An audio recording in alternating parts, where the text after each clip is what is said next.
कुठे भेटतं, काय करतं इथे माहिती ना. मला यांची काळजी आहे, मला यांचा प्रश्न सोडवायचा आहे. परभणी आणि बीडमध्ये ज्या घटना झाल्या त्या अतिशय वेदना देणाऱ्या आहेत. सरकार कुणाचंही असू दे, काही गोष्टी राजकारण सोडून माणुसकीच्या नात्याने करायच्याच असतात, कुणाचंही सरकार असतं, इसमे नो कॉम्प्रोमाइज. अहो त्या मुलांची भाषणं बघा, म्हणजे मला आश्चर्य वाटतं की या सरकारला झोप कशी येते. मी सरकारमध्ये असते ना तर मीच राजीनामा दिला. ॲक्च्युली काहीतरी नैतिकता असते की नाही. त्या मुलांचे अश्रू, ज्या मुलांनी हसणे खेळणे के दिन आहे, उसाचा रस करत टाईमपास करत सायकलीनी शाळा कॉलेजला जाऊन 10वीची परीक्षा देणारी मुलं आज वडिलांच्यासाठी मोर्चांमध्ये भाषणं करत आहेत. किती अस्वस्थ करणारी गोष्ट आहे. परभणीला मी गेले होते, त्या आईचे अश्रू अनावर होते. ते दोघं भाऊ असे थरथर कापत होते तेव्हा ती घटना मला सांगत होते. तेव्हा इतके आपण असंवेदनशील सरकार झाले की राजकारण इतक्या लेवलला जा की तुम्ही निर्णय पण घेणार नाही.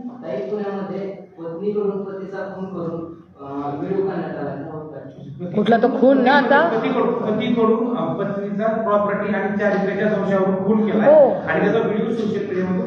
हो आता मला आपले हो ते आपले खरे आहेत ना आपले झीचे भोरला असतात पुण्याला, त्यांनी मला एक व्हिडिओ पाठवला की तो उघडलाच नाही, कारण का त्याच्यात ती बाई आणि ते रक्त दिसत होतं. मी नाही हिंमत करून उघडलं.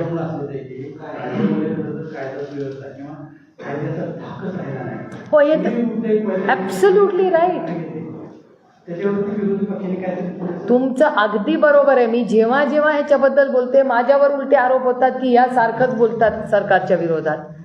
मी गेले आत्ता म्हणत नाही, मी गेले 2 वर्ष बाय डेटा सांगते की आज हे दुर्दैव आहे की सारखंच. तुम्हाला आठवतं आहे पोलिसनी आपली गाडी थांबवली की आपण घाबरून थांबायचो की बाबा नो रिस्क. तेव्हा कुठलाही कॅमेरा नव्हता तरी धाक होता की नाही त्या वर्दीचा. आपण सगळे लहानाचे मोठे होत होते. आता कोण आहे जाऊन सगळं पोलीसची कॉलर धरतात. हिंमतच कशी होते. धाकच भीतीच राहिली नाही का लोकांना. एवढा कॅमेरा आहे, हा मोबाईलचा कॅमेरा असतो तरी या वर्दीची का कशाची भीती नाही राहिली या देशामध्ये.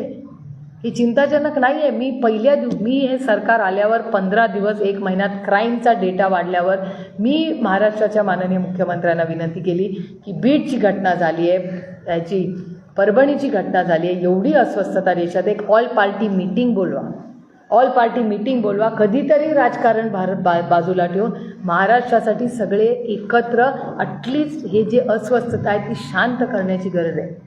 मला सांगा दावोसला गेले, जर अशा रोज इन्व्हेस्टमेंटच्या इथे खून आणि हे एक्स्टॉर्शन सुरू झालं तर इन्व्हेस्टमेंटला चांगलं आहे काय वातावरण मला सांग. दुसऱ्या कुठल्या राज्यातून ऐकू येतं का असं एक्स्टॉर्शन. महाराष्ट्रात पहिल्यांदा असं झालं असेल की extortion, it is just shocking.